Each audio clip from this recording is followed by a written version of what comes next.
Hello once again, YouTube. Duke Nukem 2417 here. Now, those of you who saw the last video I uploaded to my channel may be surprised to find that I'm playing Zombie High again, that bizarre prototype ROM from Sega Genesis. Because I said that I was done with that game because I had seen all that it has to offer.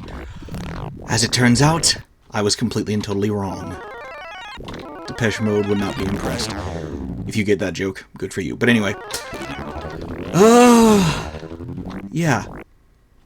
As it turns out, there is more to offer with this game, or from this game, I should say. Because, lo and behold, okay, the C button, which is, ironically enough, the S key on the keyboard. Ironically enough, there is a lot more this game has to offer. I just didn't know how to get to it. Here's how. If you have a second controller plugged into an actual Genesis, you simply press A and start. And what's this? It's a debug menu. Wow. A menu for debugging the game, obviously. It also serves as the only way you can get anywhere beyond the first level of this game, as it turns out. As I will demonstrate shortly. Notice that you can no longer see your health meter or anything else on the top of the screen. That's not going to matter. Because, usually, we go over this way, and those stupid zombies with the beehive hairdos and throwing rulers are there to wreck your progress. But, as it turns out, by using the second controller's D-pad to maneuver around this menu, you can actually navigate to, what's this? F2, restart to F2 start. Gee, I wonder what that does. Well, look at this. It's a new level.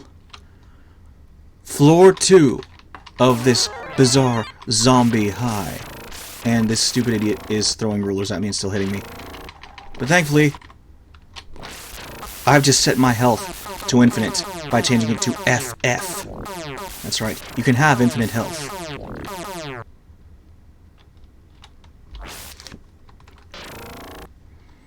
So these platforms that could drop on your head and kill you before now, not a problem anymore. I'm gonna save, just in case this little experiment doesn't work out the way I intend it to. Lives per game, FF.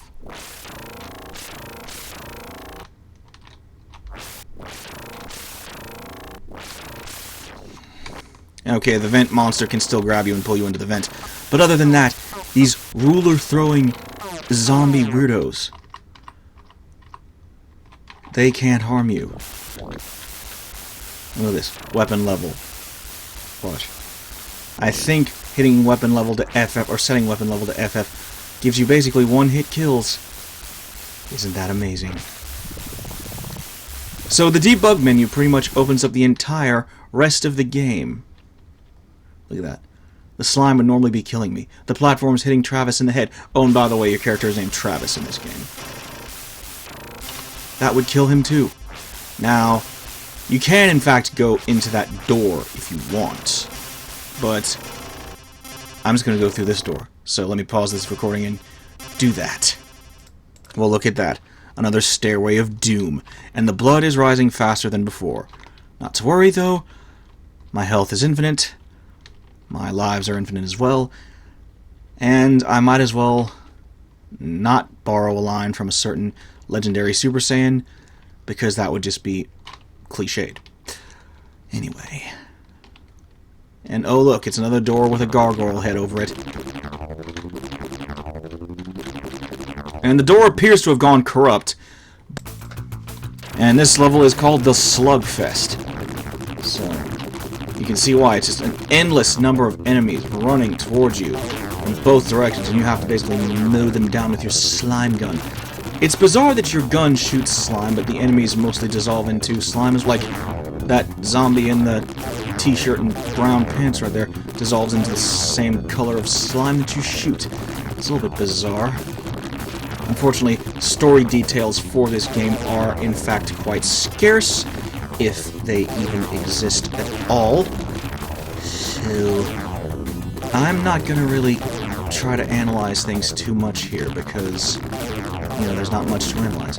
But there is, in fact, more to this game than I thought there was, thanks to that debug code that I only found out about after I uploaded the last video. And as I previously mentioned, both game facts, game FAQs, and the Cutting Room Floor Wiki mentioned the debug code for this game. Oh look, there's a vent up there, and I bet if I jumped... Oh, no claw reached out to grab him. So. And many thanks to game facts and the Cutting Room Floor Wiki for the information on the debug code for Zombie High. And thanks to the makers of this fun emulator for making it so easy to enable and map buttons to a second controller even if you don't actually have one. And I'm going to pause the recording here and go into this door.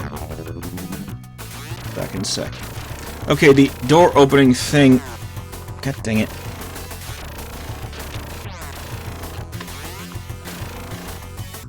Okay, this actually leads to a boss fight, so it doesn't matter who you select. But... you just talk to these people. I'm guessing this has plot or something.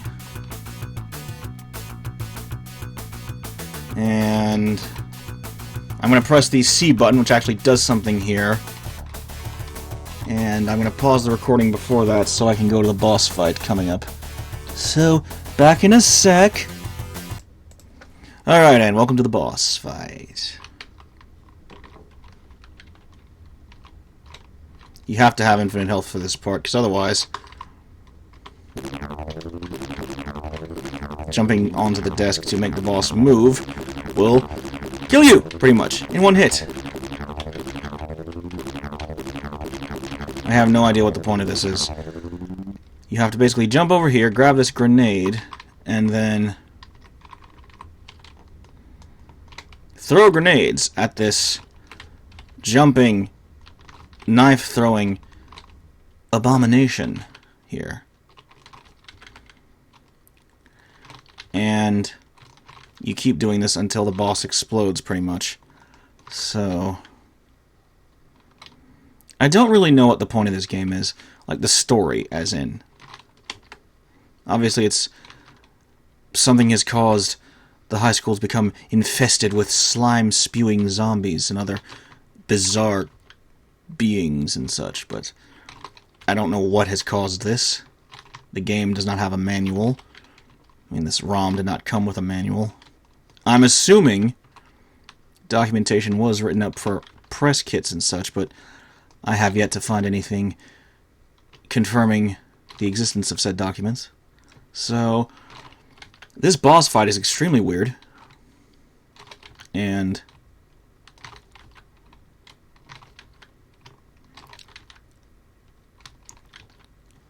yeah. Again, the whole thing about the debug code makes this game... oh, there we go. Boss fight's done. I'm going to have to pause the recording soon before it cuts to black, so I'll do that now. You didn't miss much. The boss just exploded into letters and flew off the top of the screen, pretty much. So I am going to switch my weapon back to Slime Gun here, and pause the recording again to go through this door. Back in a few. Okay, and we are now in the gym. Switching to throwing a bone, because there's a kennel full of zombified bulldogs up ahead, and I need to throw the bone, otherwise these things are not going to let me pass. So... 1, 2, 3, 4... I don't know how many dogs there are, or if they just keep infinitely spawning. Basically, just keep throwing bones until they all start munching on the bones. Because otherwise, they start munching on you. Okay, and welcome to the gymnasium. Fun fact, the gymnasium was probably named after James Naismith, the guy who invented what we know as basketball. I'm pretty sure that's where the name came from. Random useless trivia aside, The whole point of the gym is to gather bundles of dynamite and then use them to blow open a door at the end. Or rather, a hatch at the end. As you will see if I can ever get past this frickin' jumping bit. Boingy, boingy, boingy. There we go. Okay, and we have zombie cheerleaders here who jump around and throw pom-poms and are generally not that big of a deal. Okay, I've skipped the vast majority of the jumping part of this section of the game, or this section of this level, because falling into the slime and then just laying there in what would have been a state of near death screwed up the recording process and made it impossible for this video to save properly in AVI demux. So instead I'm just going to blow the hatch open over here by chucking dynamite at it. And as you can see, the door is steadily deforming, getting worse and worse with each explosion, and the pom-poms thrown by the zombie cheerleader over there do nothing because my health is infinite. So that's always good. And once that door explodes into a shower of useless whatever, there we go. And that is it for this video here for DN2417 Plays Zombie High Part 2. Thank you all so very much for watching, and stay tuned for more.